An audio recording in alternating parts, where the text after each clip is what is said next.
All right, in today's video, I am going to tell you why 2021 may be the best time ever to sell your home. And I'm going to show you or tell you how you can do that. So stick around.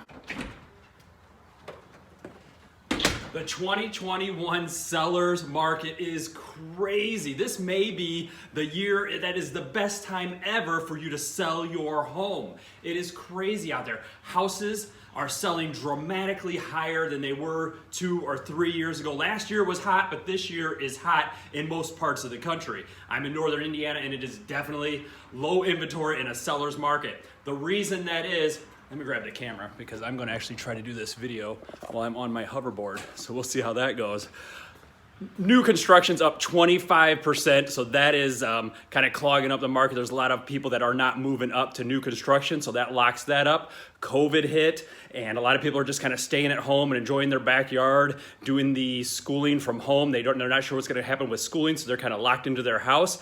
Interest rates are a big reason why the seller's market is on fire, and that's because they're going up a little bit now, but it's basically an all-time low. It's still under 4%, well under 4%. Right now it's about 3.3. It was 2.8 or so. So it's a huge seller's market, and let me show you right now how you can sell your home.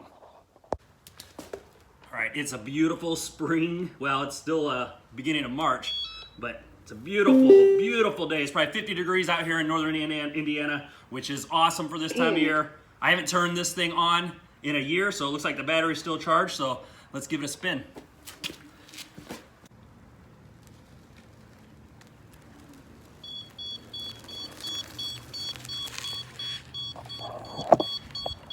So I don't know why it's beeping like that. It's probably gonna go dead on me. Yep, the battery is low, so it is not going to let me do the video. Whoa, about bit it there. It just stopped on me. Those things are dangerous. All right, so we'll just do this video while I'm walking, which is much safer. All right, so if you're gonna sell your house, expect multiple offers. Most houses that I'm putting offers in on are getting 5, 10, 15 offers, and they're going well above the list price. So 5,000, 10,000, 15,000, depends on your market and your price of your house, but expect multiple offers. If your house is in decent condition, you can expect lots of rooms for negotiation. So a lot of offers are coming in with contingencies waived, so they'll put money toward the difference of the appraisal and the loan amount, so that I had one person that will put $5,000 toward the difference of the appraiser. Again, different markets. The average price in our area is about $150,000, so that's a lot of money for people. You can expect them to waive repairs. You can negotiate things like the seller can stay in the house a couple more days after closing. There's escalation clauses, which says, I gotta turn around because my road's dead ending. So an escalation clause says, I'll pay, let's say, $150,000 for this house, but I'm willing to escalate the price up to, let's just say, $165,000, and I'll beat any offer by $500, $1,000, $750, up to $165,000 or whatever your max is. So lots of offers like that. So this is a great time to sell. Now, the downfall about selling is you turn into a buyer in most cases. So you really need to figure out why you're selling. You may be going to go ahead and go into a rental house. You may be moving in with family. Maybe you don't need to buy another house. There could be all kinds of reasons to sell the house. Maybe you have to sell. You need to put a plan in place on what you're going to do. And you're gonna have to start looking and get an agent right away to help you start looking for other houses. Now is the time, because you can probably put a contingency into the sale of your house if you have to sell it, to say, seller needs 30 days to find suitable housing. I see that a lot. So come up with a plan, why you have to sell, what you're gonna do, start looking, get pre-approved. That way you can go ahead and buy a house right away. So you wanna start doing those things right away. So I really highly recommend you get a real estate agent to help you with the buying of a new house and selling. They're going to charge a commission. The seller generally always pays for the commission. It can range anywhere from 5% up to 7%. Every market is different. There is no set commission for selling the house. So you can negotiate that with your agent. You can maybe, if you're gonna buy a house with them also, you might be able to get a lower commission for selling the house. Now the agent doesn't keep, and generally, the agent doesn't keep both sides of that commission.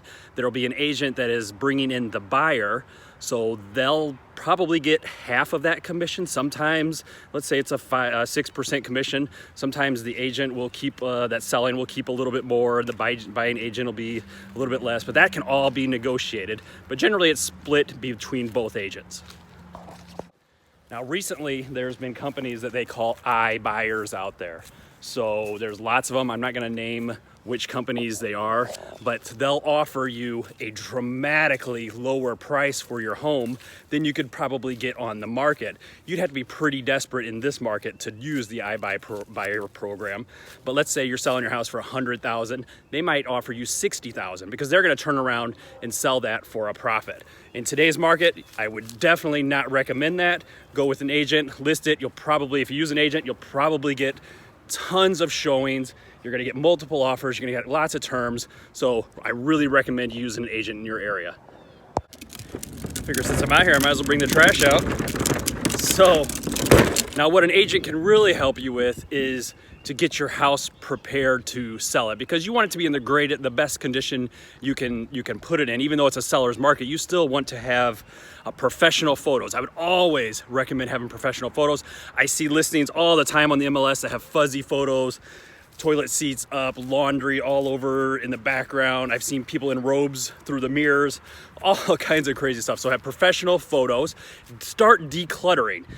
Put stuff into storage bin. You want to make it look bigger, especially empty out those closets. Anything you don't need, put into a nice storage bin, put in the basement or attic or out in the garage or something. Really declutter that house. It's going to make a huge difference. It's going to look bigger. Get rid of personal items. Take those personal photos off the desk and off of your bookshelves. Get rid of personal items. They want to envision, the new buyers want to envision them being in the home, not the old seller. So you want to do those kind of things. You might want to freshen up some of the paint. Look for little marks. Do all that stuff right before you're about to list your home on the market. It's going to make a big difference.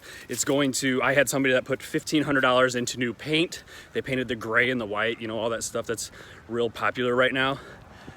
They got 10,000 more, and I'm sure the paint job was a huge part of that. So you want to start getting that house ready. An agent can kind of go through that house with you, give you some tips on what to do to make your house in the best position, because you want to be able to have that house. You want to try to have the best house in your price range.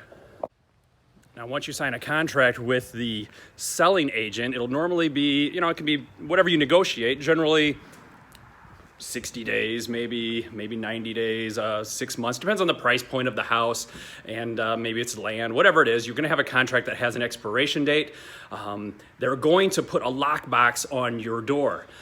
It will hold the key to that house. It keeps track of everybody that enters into that house. It uses a Bluetooth signal from your phone to access it. So it's really secure. You don't have to really worry about the safety and security of your house, because it shows exactly which agent came into the house. So if something's damaged or something's missing, which rarely ever happens, then you have a good track record of who was last into that house. Hey, I'm not gonna need that snowblower probably anymore. I hope not. It is just the beginning of March, but gosh, I hope not. So another thing, be prepared in this market to have lots of showings immediately. You're probably going to want to make sure your schedule is open so that you can be free in the evenings and on the weekends. I know several people that have kind of just left and went out of town for the weekend, because you're gonna probably get lots and lots of showings. So make yourself available, get the dogs out of the house, the kids, make plans on where you're gonna put them during the showings, because you wanna make it very easy and accessible for the new buyers to look at your house.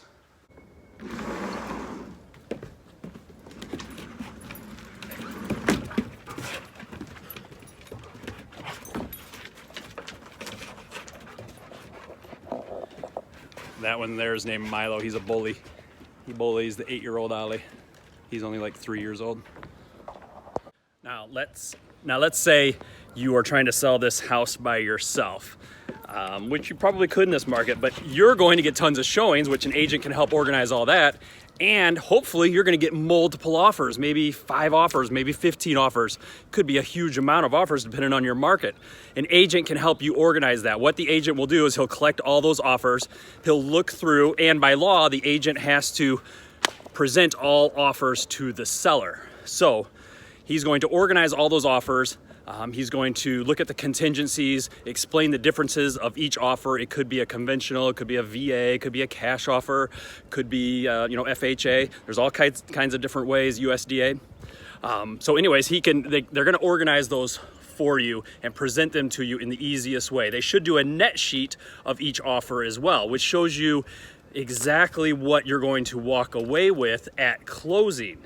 Which is the money that you get paid for selling your house. So it'll show the agent's commission, it'll show the title fees, it'll show estimated repair costs. I always add in a couple thousand for repairs just in case. If there's no repairs, then you get that money.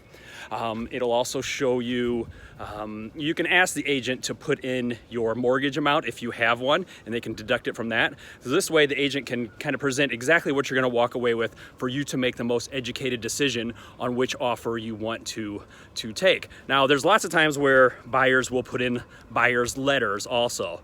Different people will accept offers for different reasons. Some people love the letters and they like to read about the family that's going to, or family or single person or couple, whatever they are, that might be buying your house. I would recommend just look at the numbers because you don't know what those letters are all about. Just look at the numbers and make the most educated decision for you, and the agent can help you with that. So the offer that you decide to take might not always be because of the price. There's lots of reasons that you can accept an offer. Somebody could be cash. Cash is king. It could be a higher escalation clause, so it could be price. It could be that somebody's waiving the repairs. They're buying it as is. You don't have to worry about doing any repairs. It could be that one person is conventional and the other is FHA. You're going to take maybe the conventional. So you got to kind of weigh the difference between the price, what type of loan they're getting, if it's cash, if they're doing repairs. Some people are willing to pay the difference between the appraisal. So let's say you listed your house at $200,000. Your agent has educated you and said, hey, let's list this at $200,000. That's what the market, that's what the comps around the area are telling us we should list it at. We might get lucky and sell it, for $210.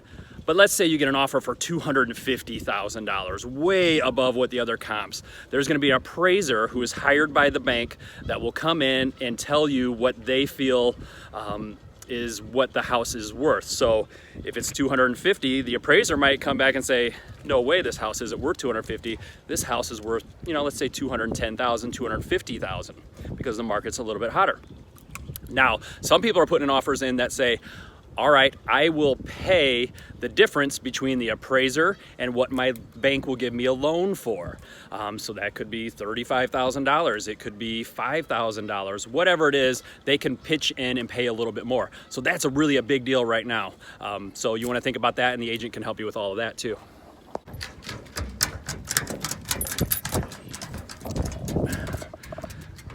All right, I have not been out here since last fall. Beautiful day out, very lucky. All right, so there's something called earnest money. So in today's market, you should be able to get the highest earnest money possible. A general rule is about 1% of the purchase price of the house, but in today's market, with the seller's market, you can always counter offer back and say, I want 2%, I want 3%. So what the earnest money does, it kind of secures that person, so they're just not gonna back out of the deal for no reason. If they back out of the deal for no reason at all, that you can't help them fix, then you, as a seller, gets to keep that earnest money. So try to negotiate the highest earnest money possible that you can do. That way, if they back out of the deal for some strange reason, then you get to keep that earnest money, as long as it's not for a repair that you guys can't agree on or something like that. It's got to be kind of for no reason at all that they're just backing out. So you want to raise that earnest money up as high as you can. So you've got an accepted offer, you've negotiated everything. Now there's gonna be a time where the loan officers are getting the loans together. They're you know, kind of doing the title work, stuff like that. It's going to be kind of a boring period. This is the time when you're starting to pack up your stuff and get ready for your move. Now, during this time, there's probably going to be some repairs, very likely. So most of the time they have, in this area, it's, you know, 15 to 21 days for repairs. They might have to do an inspection for the septic, roof inspection, electrical inspection, whatever inspections they're gonna do, and then you guys can negotiate the repairs on that. Again, some people in this market are waiving all repairs, so you might not have to worry about that, but generally, this will be the time where you're getting repairs done that they have found that are reasonable and that you wanna get done with. Those two are gonna find something and get in trouble.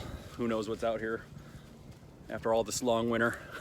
All right, so it's kind of a boring time, but the banks are working on it and we're getting to the closing. The next step is the closing. So you're gonna get what they call a CD or a settlement statement. Everybody calls it something a little bit different. That'll have the exact numbers of what you're going to get at the closing table. It deducts your lien on the house, which if you have one, it's your mortgage lien. If you have any back taxes, they'll take that out.